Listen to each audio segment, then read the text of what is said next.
Good evening, everyone, and welcome back to another episode of Apolla's Odyssey.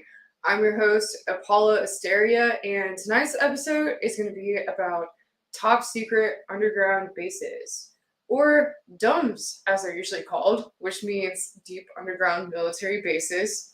It's kind of funny that they use that acronym, isn't it? I have a lot of interesting bases that I want to get into on tonight's show. So I'm just going to kind of go through all of these. Obviously, there's so many around the American Southwest. A lot of people believe that they interconnect. A lot of whistleblowers have actually come forward and say that they interconnect through some bullet trains underground, and that a lot of these bases, like S4, Dulce, New Mexico, Denver International Airport. A lot of these actually interconnect. So we're going to talk about this on tonight's show. Should be interesting. And I hope you're all doing well. We're in the new year, 2022. So it's good to be here. It's good to be here in the new year, here on Aftermath FM and Apollo's Odyssey. So before I get started on tonight's show, I want to remind you all, please check out my art, which is at shamanspears.com. Again, that's shamanspears.com. I make uniquely handcrafted energy channeling devices, which I invented myself. They're kind of like a mix between wands and spears. And, this is what really funds me and keeps me going, really. Right now, this is kind of my main thing. And, I have some other projects in the works which I'm really excited about, and I'll be talking about those soon here. I will be doing a Mount Shasta conference coming up later in the year, and the Conscious Life Expo here in LA in February. So I'm going to give more details on that soon. But please, again, check out my Shaman Spears. These are at shamanspears.com. I have actually, they're very good prices, really, considering how much time and effort is put into them. I never make any two the same. And if you're not into energy work, there's actually, my personal favorite thing to do with them is go hiking with them. I really enjoy that a lot. So, they're pretty awesome. And again, they're filled with copper coils, crystals, magnets, and sand I collect from sacred places around the world. They are also painted with cropsicles that have been found around the world. So I have the new collection, the Yin Yang collection is up now. And then I also have my older Odyssey collection. And a lot of organite creations that I also designed myself. I actually like to have them up here with me. I got one here. This is from the Yin Yang collection. And by the way, they all come with these little initiation scrolls. They kind of talk about what it means to have one. It's kind of like a secret until you get one to see what it means. Oh yeah, Leon here says, wouldn't make a sweet Valentine's Day gift. That's for sure. I never make any two the same. And obviously they're all autographed by yours truly. So definitely want to check those out. Here's an example up close of one of my organite creations, some organite daggers. And I'm actually in the process of making some new ones right now as well. So I really have a lot of fun making my art. It's definitely a good time. And I've been working on some scripts for a new series that I'm going to be coming out with soon. So I'm really excited about that. I also talked with my people at Third Phase of Moon last night and got another project with them in the works. So lots of amazing stuff in store for the new years for what I'm doing here with Apollo's Odyssey and more. So it's going to be a lot of fun. I look forward to get back into acting this spring. I have a lot planned out with that as well. So it's going to be a good year, 2022. I hope you guys are feeling it. I mean, it is kind of weird, everything that's going on in the world, but I think a lot's being revealed. I think we're seeing this on many levels with everything, whether it's medical. I know you know what I was talking about with the medical stuff. But then in regards to disclosure, so much has been going on with disclosure, and I think 2022 is going to be the year. I think I mean, the last 2 years were the year with disclosure. They really were. So much happened. And, it's really exciting. So, as a disclosure activist and as I like to call myself, exo-politician, I like to go over all this stuff on my show and really, break the news of everything that is happening. I mean, I guess I'm not the one technically breaking it, but I like to talk about all the latest breaking news when it comes to us ramping up as a spacefaring civilization and disclosure of UFO technologies. So I thought today's episode would be interesting to get into deep underground military bases because I don't know, I haven't really gone over that on this show before. And, there's a lot that's been happening with the S4 facility. I highly recommend in regards to it apparently appearing for a little bit on Google Maps. So Third Phase of Moon actually did a really amazing video on that. I think I'm going to go ahead and share that here with you guys real quick. Let me see here. So you definitely want to go over to Third Phase of Moon. I'm just playing a clip of this right now. Here, let me the volume down here. But this is kind of like where it's looking like on the map here. And apparently what happened was this guy that has a show named Kyle, he found it on the map and then it disappeared. I don't know. This is a whole thing with it. So I definitely recommend going to check out Third Phase of Moon's video with this, and I'll probably have, one of my fellow panelists on here soon to talk about it. But it's really interesting, and to be perfectly honest with you, I did not know about. I thought S4 was already a known thing, so when this all came out, I was like completely not surprised. I was like, wait a minute, didn't everyone already know about this? I guess that's where I'm at. I spend so much time with all these conspiracy people that I think information. I mean, I know. I guess the way I can say is I know this information is real a long time before it's made public, and I just thought it was public knowledge. I'm like, well, like it I went to the little Alien in at Area 51, right by Area 51. There's this little hotel with a little restaurant there, and you can it's like really the only place to hang out around Area 51. And when I did my little Storm Area 51 episode that I made here on Apolla's Odyssey, I actually went to this restaurant and they gave me a map that showed exactly where it was on the map. So I don't know. I mean, I've been under the understanding that this was public knowledge for a long time, but I guess that just goes to show where I'm at. When you hang out with these quote unquote conspiracy theorists for too long, you got a different reality than what the mainstream media is brainwashed by.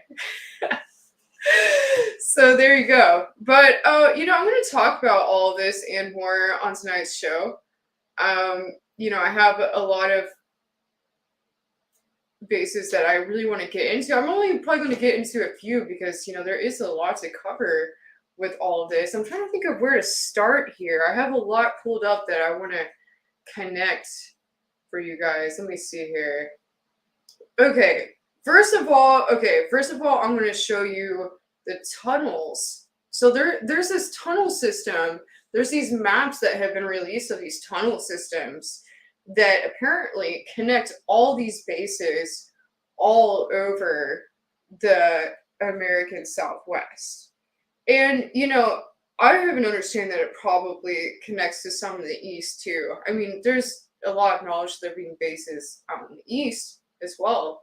So, Third Phase of Moon, the guys at Third Phase of Moon were actually handed a map by someone where apparently they knew someone that worked at the 29 Palms facility, and they were given a map by someone that worked there, or someone that knew someone that worked there, my bad. So But so this isn't the map they had, but these are maps that are just circling online. So I'm gonna go ahead and show you these. Obviously, you can see here, this is Area 51, kind of right over the border from California and Nevada. I believe, I'm not sure what this one is up here. And then there's the underwater one. It shows the underwater one that's out from Point Doom. So that's pretty interesting. I believe Dulce, New Mexico has to be one of these two. My friends over at Third Phase of Moon actually had like a better representation of this. Let me see here. So here's 29 Palms. We got the Denver International Airport over here. There's a lot going through here. There really is.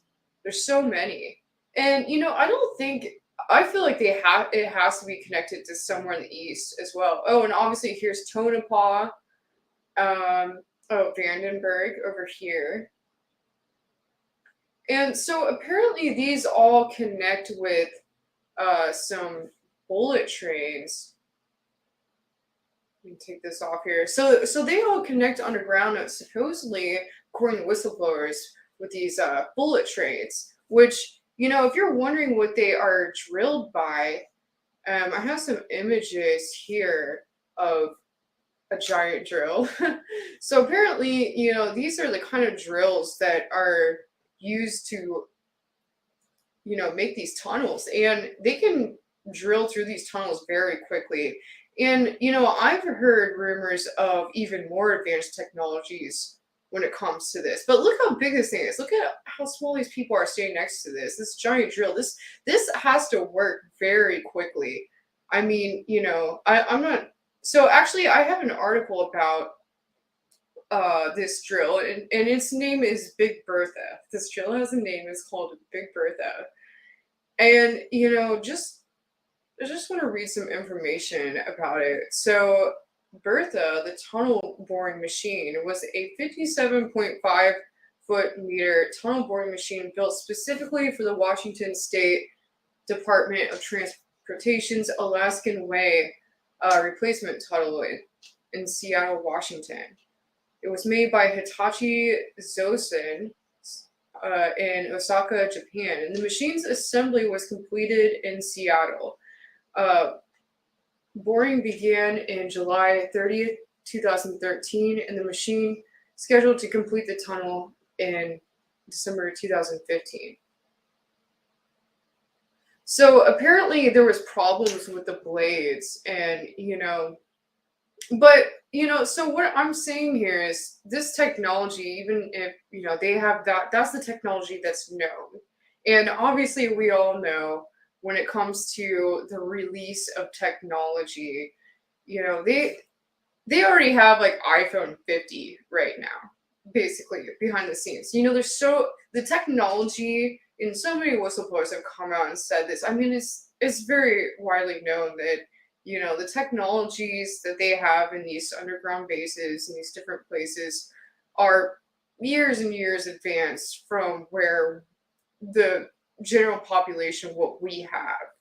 So, that just goes to show, if this is the technology here that we're being shown, then that means that there's probably a lot more out there that is even more advanced. I heard of these trains, these types of trains that kind of bore tunnels with devices like this in the front very quickly underground. Oh, and Terry Davies here has a comment. Most of the tunnels were already here from previous civilizations. I definitely agree with that as well. I've heard a lot about these inner earth, civilizations around the world. All the cultures around the world talk about these inner earth civilizations, whether, they were already here when humans started evolving, or whether maybe humans escaped to these underground tunnels at one point to survive some ancient cataclysms. It's pretty interesting. So just going through the comments here a little and seeing where everyone's at with everything. All right, so I'm trying to see. Okay, where to start with all this? There's so much to get into. Okay, let me just start with a very general article on military bases. So, I mean, this doesn't even really get into the crazy ones, but I think this is interesting because a lot of people don't know about these. So, this article states 4 deep underground bases and secret military bases. What's the purpose of such bases? Many of these underground bases were designed to provide protection from weather, war, or famine. Yet some of them are still shrouded in mystery as to their actual purpose and function. Some of these underground bases house nuclear defense technology, while others are said to potentially contain alien life. One of the bases is even used as a command post for high-ranking government officials in the event of war or a natural disaster. Regardless of each base's stated purpose, the common theme for each is in security, allure, and relatively secretive existence. In this article, I'm going to be exploring 4 of the most interesting underground bases used by American military or government personnel. So number 1 is the Cheyenne Mountain Complex.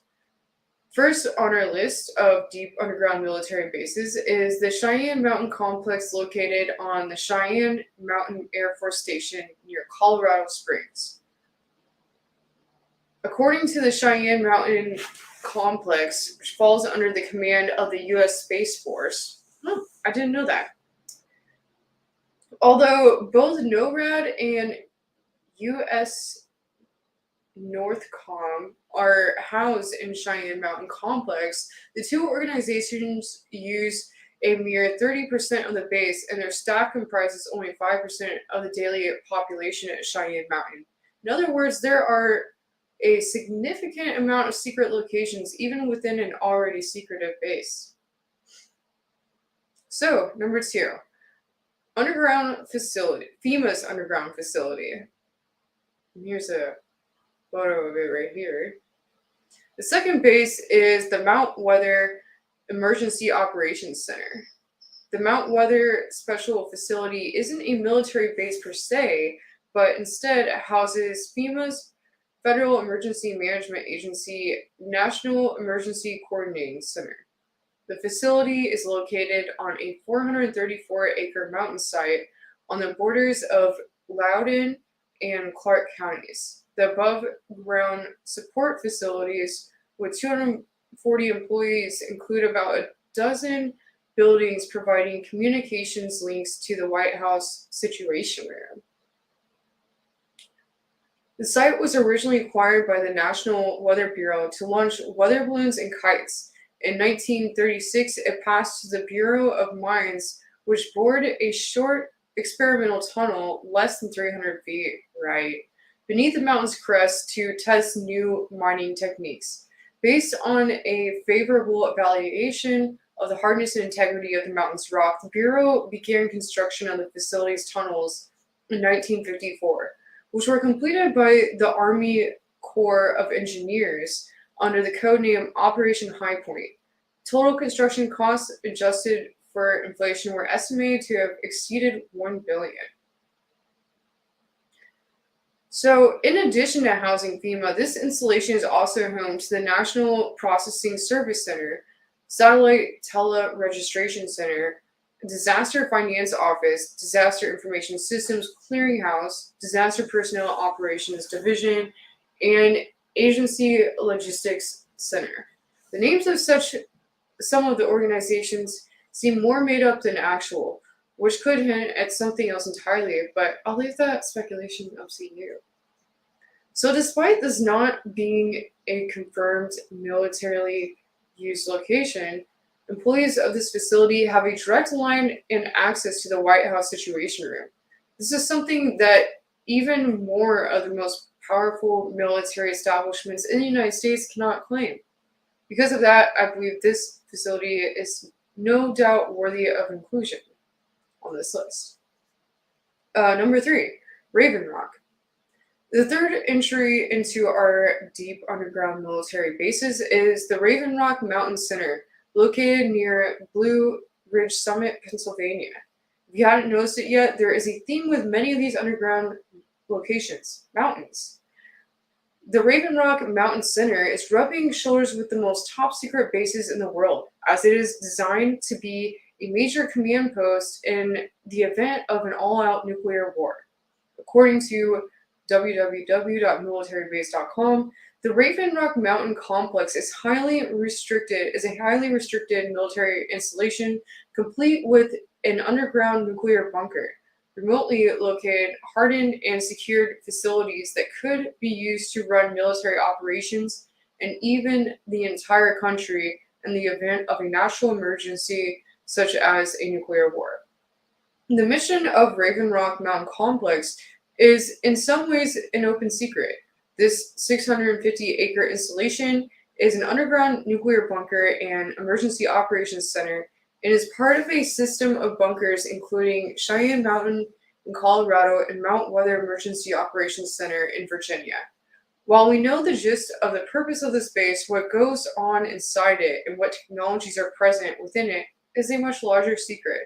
Despite being designed specifically for a nuclear attack, the base has seen other uses. For example, Vice President Dick Cheney was transported to the base following the 9/11 attacks. It currently houses a staff of approximately 100, but the capacity to house and protect thousands.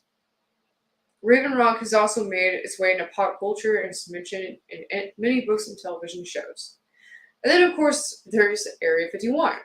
We finally reached the most famous base on the list, the Nevada Test and Training Range, otherwise known as Area 51. Located at Groom Lake in southern Nevada, Area 51 is without a doubt the most talked about secret base in the world, which is a paradox. While I don't have any proof that Area 51 is actually located physically underground, it is definitely underground in nature. Well, of course, it's underground. Area 51's name captures not only American but worldwide imagination. This base has been recreated in dozens of movies and is claimed that Area 51 houses everything from live aliens to the alien craft they arrived in. The fact that numerous UFO sightings have occurred in the vicinity of the base further leads people to believe that some extraterrestrial stuff happens there. Whether there are aliens or spaceships there, I can't say. But what we do know about that Area 51 either has developed or is currently developing and testing aircraft and other similar technology for the benefit of the US military. It is alleged that the Lockheed F-117 Nighthawk stealth fighter jet was designed, housed, and tested there prior to it being released into the fleet. And, of course, I have Jim Goodall on my show here a lot, and he talks a lot about this.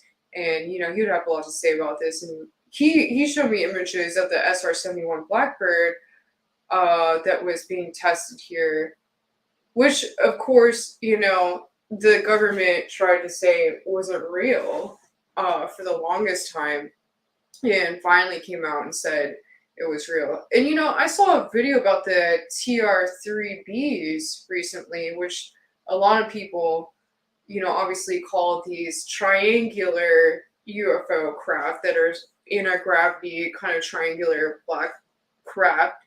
A lot of people, they call them TR-3Bs, and from my research here, I actually came across that they may be this mantis craft. I didn't pull that up. Let me see if I can find it here.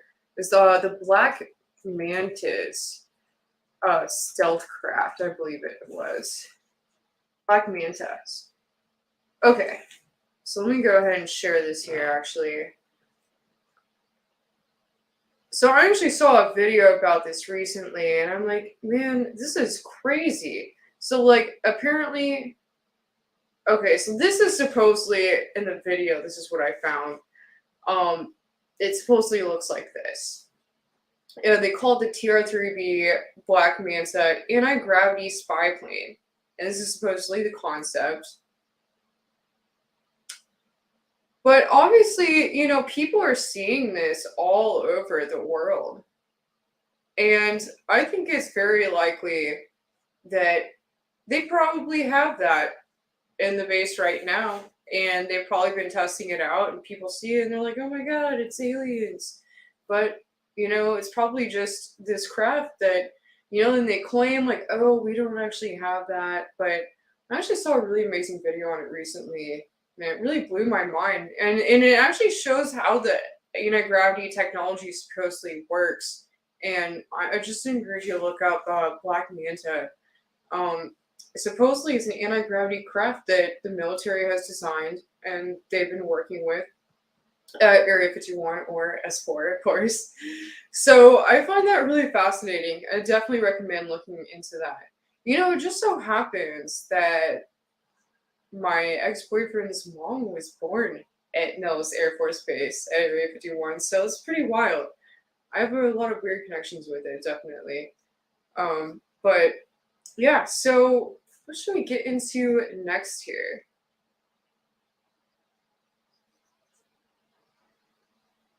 And I need to have Jim Goodall on my show again pretty soon here to discuss this Black Manta. I just kind of started hearing about it recently, and I want to know what his thoughts are on it. So I think that'll be really fascinating to get into. Okay, you know what? Let's get into Dulce. Dulce, is it Dulce or Dolce? Dulce, New Mexico. Okay, so this is an article by The Sun. For more than 60 years, members of a remote tribe believe they live in the shadow of a secret U.S. military base. It is claimed that UFOs are a regular sight around the mountains said to house the legendary Dulce base outside the town of Dulce, New Mexico. For decades, people living in the town say that they have heard strange noises and lights originating from the Archuleta Mesa mountain, with some even alleging that they were abducted and taken to a secret alien lair deep within. The small town of 3,000 people, home to Jicarilla Apache Nation headquarters, have allegedly witnessed egg-shaped crafts and had their cattle strangely mutilated. Ex-reservation police detective Avery Tafoya told the Sun online, everybody in Dulce knows pretty much about it, and we all realize it is there. There's a growing interest in this, and it's worldwide, not just here. And next year, there's an event called Dulce Base UFO Conference happening June 17th to 19th to shine a light on the mysterious site. I'm gonna have to check that out. I might have to go there and check that out. That sounds interesting. Rumor has it that there is a huge multi-story base in Archuleta Mesa Mountain operated in secret by the U.S. military that is involved with the UFOs and aliens. The most outlandish theories claim that this site is actually the first ever joint facility operated by humans alongside aliens.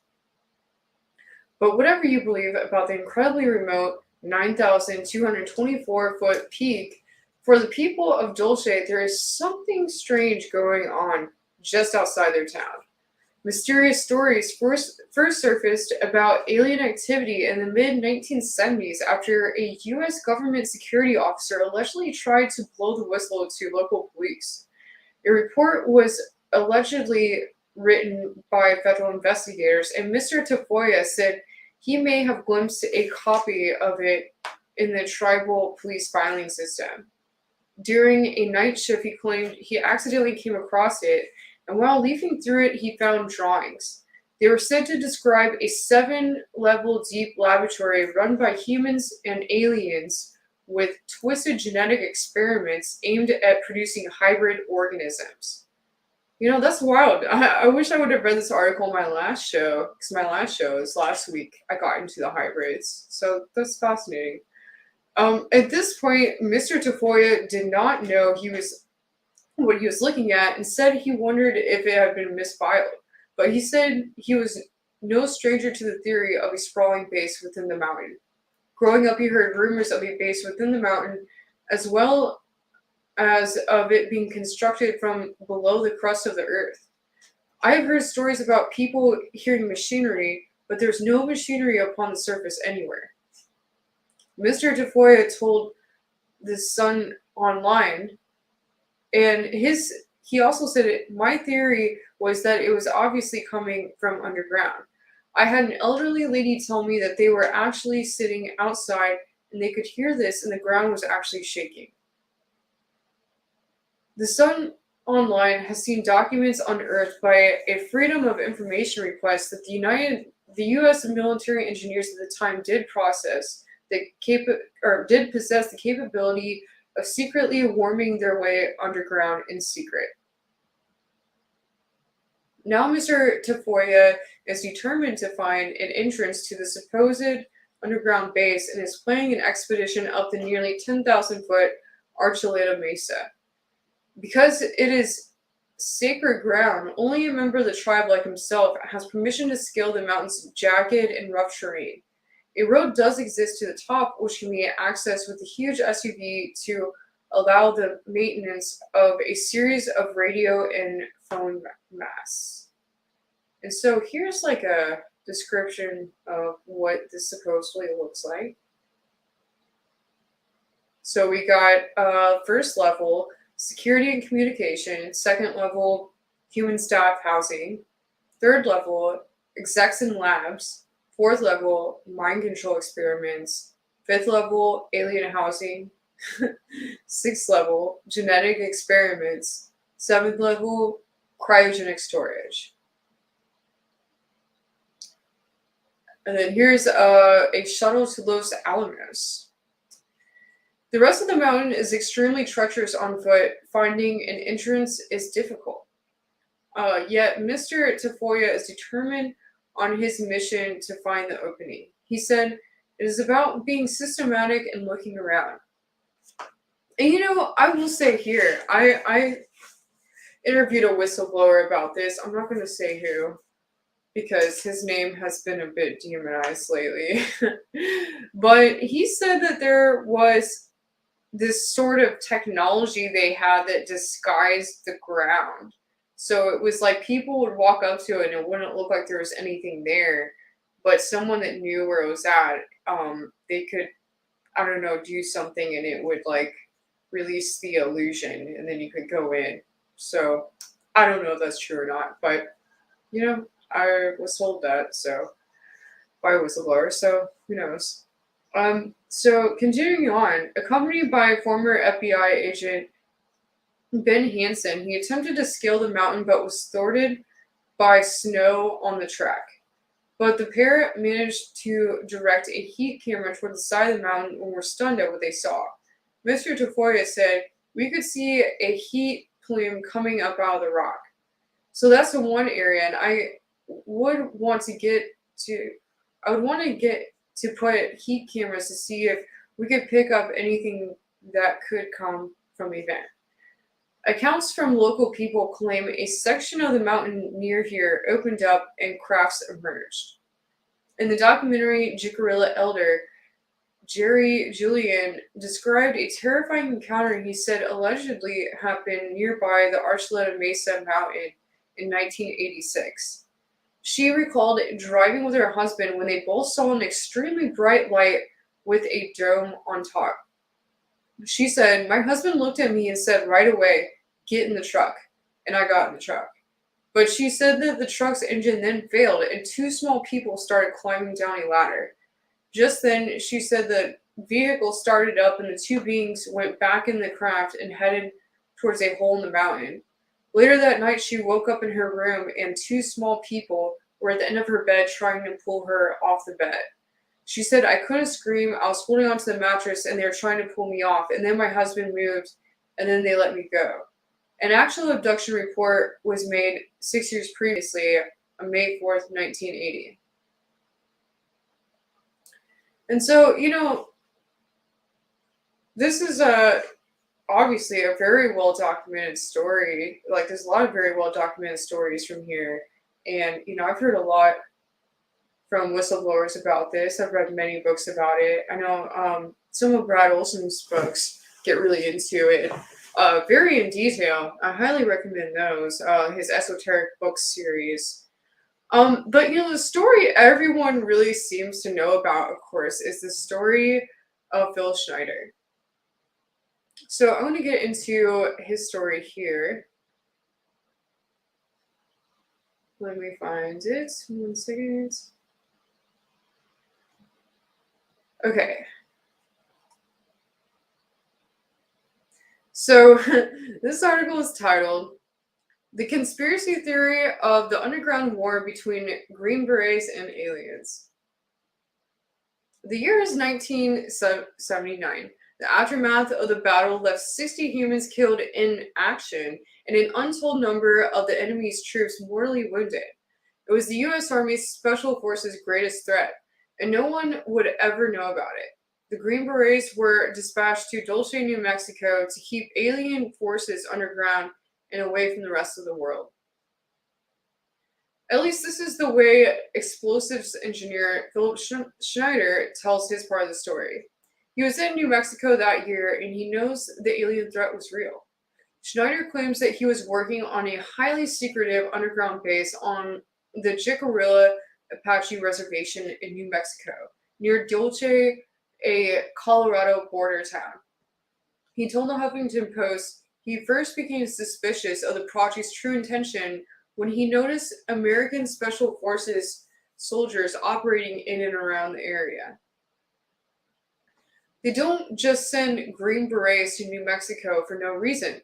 Schneider alleged that gray aliens were conducting bizarre medical experiments on mankind, both live humans and samples of DNA. He said that deep underground, the Greys would absorb human and cow blood for sustenance. The Schneider finally came out with this story in the mid 1990s, and 2 years later he killed himself with a catheter cord, a suicide that has some screaming foul play. At the time, the engineer said he began construction on the underground base just like he would any other base by drilling holes. This time, however, an acrid smell like burning garbage emerged from the drilled holes. That's when the fighting started. Then one day, he turned around and came face to face with what he called a 7-foot-tall, stinky gray alien. I love that they had to keep the stinky part in there. Like, apparently these aliens are very smelly. Immediately, the engineer grabbed his pistol and took 2 of them down. A third one blew off his fingers and with some kind of laser blaster. That's when one of the Green Berets sacrificed himself to save Schneider's life.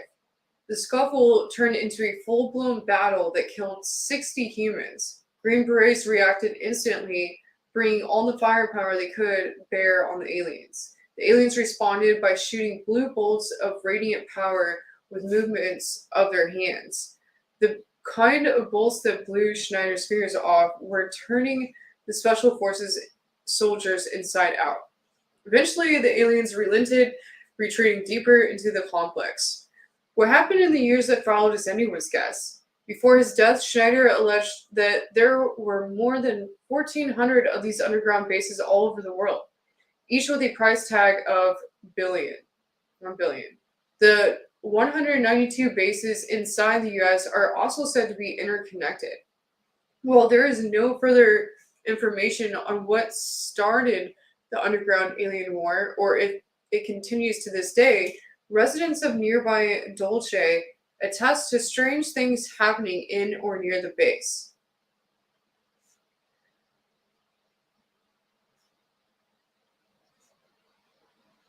So, that's pretty crazy. What do you guys think about Phil Schneider's story? Let me know in the comments. Obviously, I'm not claiming that this story is true. It sounds really wild, but there is a lot of evidence that there is probably most likely a base at Dulce, New Mexico. So, it's kind of funny, saying all these stories and what I was saying earlier about this black manta, the TR3B that's supposedly the black manta. It's like, all of us in this community are kind of sharing all this. And at the same time, I can understand where the military is coming from with like trying to keep all this hidden, because obviously there's foreign powers out there that, if they probably don't want them to know the technology they have. And I would understand, like, so say this TR-3B, Black Manta spy plane is a real thing, you know, our military probably wants to keep that a secret. And they probably don't like that, people like me are going on these types of shows and talking about these things. But, you know, I can understand. I understand why they would want to keep that secret. They don't, it's a spy plane they have. It's supposedly it's anti-gravity technology. They don't want people knowing about this because they don't want foreign powers like knowing that they have this technology. If everyone here knows about it, then they're going to know about it there, and they're going to start, apparently these black mantas, they can't be seen by radar technology, or they can fly above radar technology or something like that. So who knows? But it's interesting. So, okay, what are we going to get into next here? Oh, okay. Let's get into the Denver airport. Let's get into that. I know this is something that always got me. The Denver International Airport. This one, I mean, oh my gosh. I remember hearing about this and seeing videos. I guess more was seeing videos on this when I was in high school that were just blowing my mind. I think maybe it was like, I graduated in 2012. I know to some of you that probably makes me sound ridiculously young, but whatever. That year there was a lot on YouTube about these like New World Order, like conspiracy, like Denver International Airport, and I was just like all in looking through all these, and obviously I've been reading books about all this for years, but there's a lot of cool videos around that time, and the Denver International Airport one really tripped me out. So I'm trying to decide whether I should read this article here. We don't have much time left. You know what? I'm not going to. I'm not going to read this article. I'm just going to share some pictures here. Okay. So obviously the Denver International Airport, supposedly the runways are in the shape of a swastika. There's a lot said that, apparently a lot of like very famous celebrities have houses, and like the Queen of England and different people have houses actually that are right around the area of the Denver International Airport. So there's a lot of weird stuff going on there. And this has been talked about. I've heard a lot of different theories. I've heard that, there's something under there that, like, if it was like, like the movie 2012, if it was one of those kind of scenarios where there was a massive pole shift or something, that everyone was going to, like all the top people around the world were going to fly into there, and that there was something underground there, or like it connected to a base where they could basically hide out, or maybe they have ships under there or something. I don't know. I've also heard weird stuff about, it being like FEMA camps. I've heard of a lot of weird stuff. So who knows? I'm not claiming anything, but I will say, that obviously it connects to this tunnel system that connects to all these other places that I just mentioned. And there's a lot of weird stuff, weird murals on the walls there. And before I get into that, let me see here. Okay, so I forgot to download this image, but there's a plaque there that says that it's the Denver something like the New World Order Airport Commission, and it says it on the plaque somewhere in the Denver International Airport, which is interesting. And obviously, here's the one everyone knows about, which is the Dark Horse of the Apocalypse out front. Since the demon Dark Horse of the Apocalypse has red eyes. I've driven by it personally myself before, and it's pretty terrifying looking. Like, why would they put this outside the airport? I mean, this is not a normal looking horse. Like, it's like, oh, okay, like some of you might say, oh, it's a horse. It's like Colorado, there's a lot of horses running around Colorado. But that's not a normal horse. Like, this thing's eyes glow red. Like, why would they do that? Why would they put that out front there? Like, what is that? So, there's that. And then obviously there are the weird murals that everyone talks about. And here those are right there. Let's see here. And we got this just seems to be like a whole scene. And I've heard it described in videos many different ways. And if you're listening on the radio right now, just know I'm talking about the mural at the Denver International Airport. I'm sure a lot of you have heard of this or seen photos from it. So here's kind of like a longer version of what this scene looks like. There's more over here. I'm trying to portray as much of it as possible here. So I got some closer photos of different parts of it. So it shows this like war happening here. And okay, so like here it shows it looks like a nuclear war is happening. And it's like these people, like I don't know what's being portrayed here. It's almost like these people are like trying to keep the peace. There's a girl that's like dead over here, and it's showing like just this nuclear war coming and like killing everything. And there's like a lot in this mural. It's kind of hard to really pull everything out of it at once. You have to see parts of it. Oh, sorry. 1 second. Where's the one part with the okay, let me see here. Okay. I just need to pull up another part that I forgot to download into here.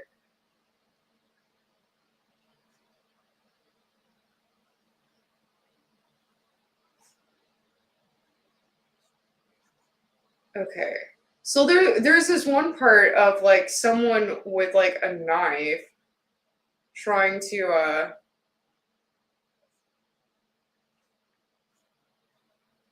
and it looks like they're okay here. Sorry, let me just give me a second to just pull this up here.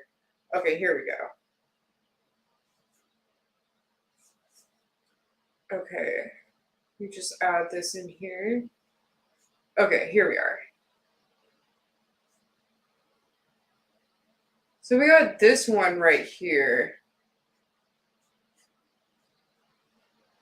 And this part really weirds me out. I mean, this is like, okay, it looks like some like futuristic version of like a Nazi soldier. And he has like, an AK in one hand and a big knife in the other hand.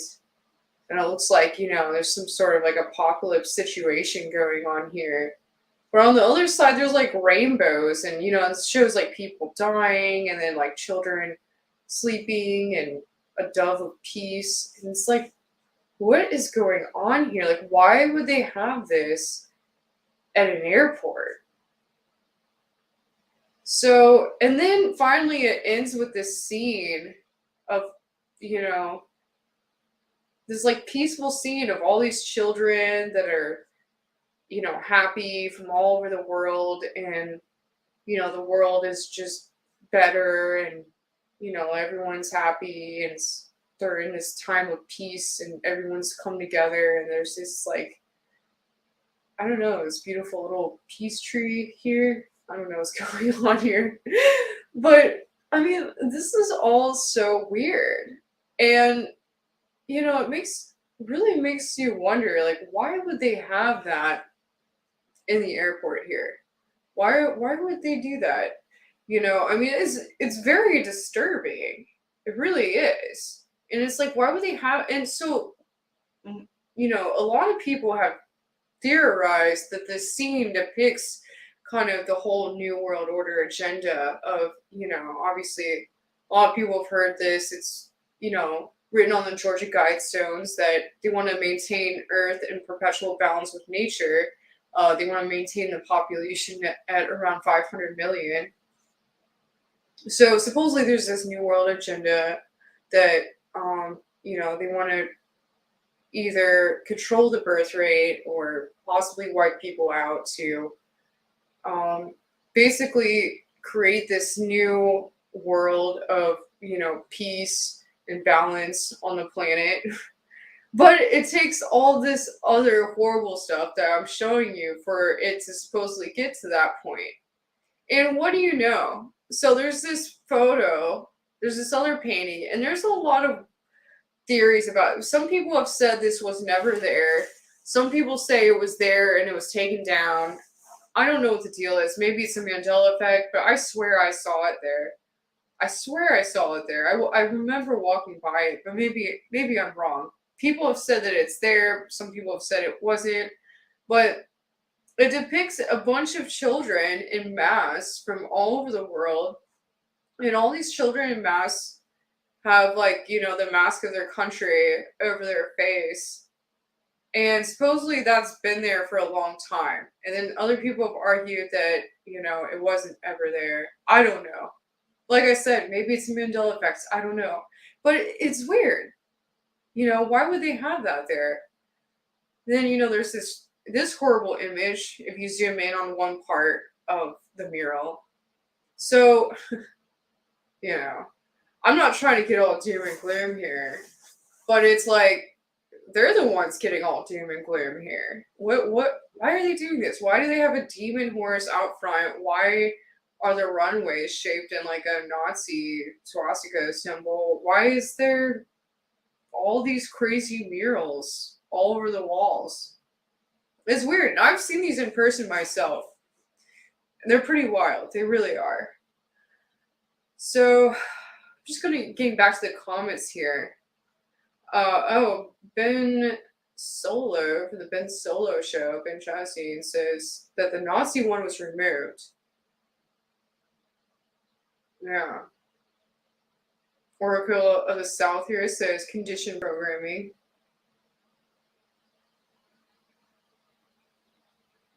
So I'm just going through your comments here. But, it's definitely pretty crazy stuff.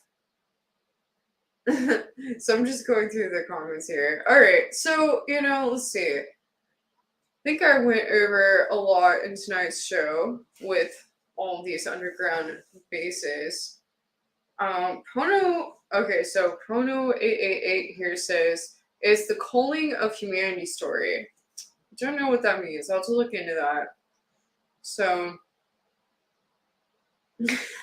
Matthew Meinhardt says, the architects of that place need a hug. I agree with you. Yeah, so, who knows what's going on with the agenda of that or all these underground bases. Obviously, there's been so many rumors of the Dulce, New Mexico one with these underground, these stories of these aliens underground. I've heard actually on Carrie Cassidy's show, Carrie Cassidy from Project Camelot, she's gotten into some pretty wild interviews before with these different insiders or whistleblowers who have said that the CIA is like run by an alien and that they like worship like some alien or elements of the CIA or something. So I don't know. There's just so much crazy stuff out there. But what is interesting is, like I said, that all these bases interconnect.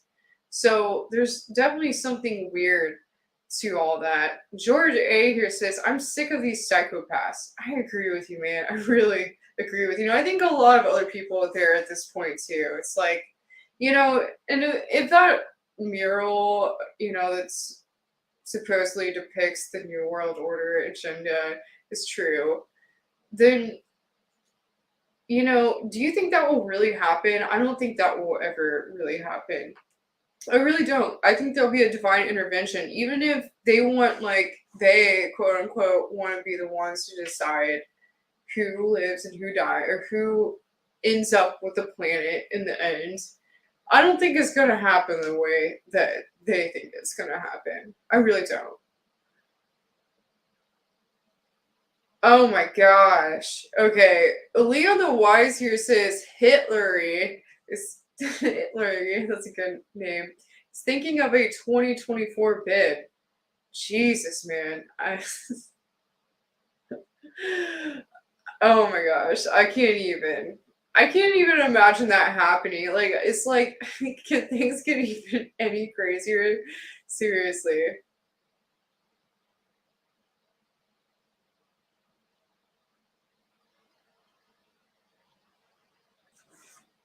I'm just reading some of the comments here, but yeah, okay. So I hope you all enjoyed tonight's show.